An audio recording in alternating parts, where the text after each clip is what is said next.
என்னதான் நடக்குது இந்த கதையிலங்கிற மாதிரி நிறைய லாஜிக்கல் மிஸ்டேக்ஸ்லாம் இப்போ கொஞ்சம் கொஞ்சம் வர ஆரம்பிக்குது. ஆனால் கதை போகிற வேகம் நம்ம எதிர்பார்த்த விஷயங்கள்லாம் நடக்குது அப்படின்னாலுமே கூட மனோஜ் இன்னைக்கு பண்ணதெல்லாம் ஒரு மாதிரி லைட்டாக நமக்கு நெருடலாக தான் இருக்குது. ஸோ இதில் முதல்ல பார்த்தீங்க அப்படின்னா இப்போ எப்படா வருவாங்கன்னு சொல்லிட்டு எல்லாம் இப்போ ஆவலோட காத்துக்கிட்டு இருக்காங்க. அண்ணாமலை கால் பண்ணி விஜயாட்ட வர சொல்லிட்டாரு. விஜயா என்ன சொல்கிறாங்க, நான் அவன் மட்டும் அங்கே வந்தனா அவளை அடிச்சே கொண்டுருவாங்கிற மாதிரிலாம் கோவமாக பேசுகிறாங்க ரோஹிணி மேலே. இந்த எல்லா கலைவரங்களுக்கும் இடையில் சரி இல்லை நீ வந்தே தேரணும்னு சொன்னதுக்கப்புறம் பார்வதி கிட்டக்க பார்வதி வேறு நீ கூட்டம் தான் மருமக பார்த்து பொறுமையாக போக போனால் நீ கூட்டம் தான் மருமக அப்படின்னு திட்டிட்டு கிளம்பி வராங்க. ஒரு சரியான ஷாட் வச்சாங்க. 2 ஆட்டோ ஒரே சமயத்தை நிற்குது.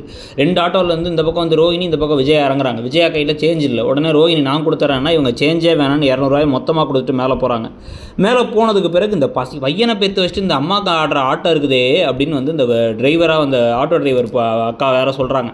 இதுக்கு பிறகு நேராக மேலே ரோஹிணியும் விஜயாவும் ஒன்றா வர அம்மாவும் அவளும் ஒன்றா வரத்துக்கு வாய்ப்பே இல்லை பார்லர் அம்மாவும் சொல்லிக்கிட்டு இருக்கும்போதே 2 பேரும் ஒன்றா உள்ளே என்ட்ரி கொடுக்குறாங்க. உள்ளே என்ட்ரி கொடுத்ததுக்கப்புறமா எதுக்கு நீங்கள் வந்தீங்கிற மாதிரி கோவமாக அத்தையை பார்த்து கேட்க என்ன அப்படின்னு பாட்டி எகிற ஆரம்பிச்சு நீ என்னம்மா பிரச்சனை அப்படின்னு முதல்ல பேசணும். அதுக்கு முன்னாடி நான் அடிக்கலாமா, வீட்டை விட்டு துரத்தலாமா, சின்ன பிள்ளைத்தனமாக நடந்துக்கிட்டு இருக்க அப்படின்னு விஜயாவை திட்டிகிட்டு இருக்கும் பொழுது ஒரு கட்டத்துக்கு மேலே விஜயாவால் தாங்க முடியாமல் என்ன சொல்கிறாங்க அப்படின்னா, டே மனோஜ் இவ செஞ்ச காரியத்துக்கு என்னை ஏமாத்துறதுக்கு நான் அடிப்பை விடுறா அப்படிங்கிறாங்க. இதெல்லாம் டொமஸ்டிக் வயலன்ஸ் இதெல்லாம் பண்ணாதீங்க அப்படின்னு இந்த பக்கம் ஸ்ருதி சொல்லிக்கிட்டு இருக்கும் பொழுது நீ அடிக்காட்டி என்ன நான் அடிக்கிறேன்னு போய் பலார்னு திருப்பி அடிக்கிறாங்க.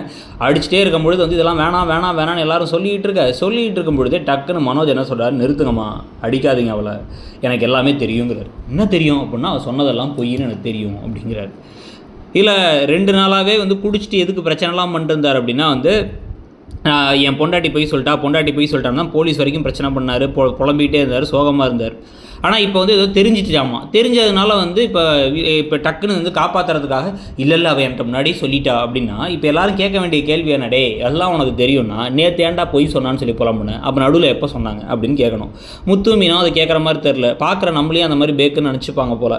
ஸோ இன்றைக்கி எபிசோடில் நடந்த விஷயங்கள், மனோஜர் அடித்த பல்ட்டி பற்றி உங்கள் கருத்து என்னங்கிறத சொல்லுங்கள்.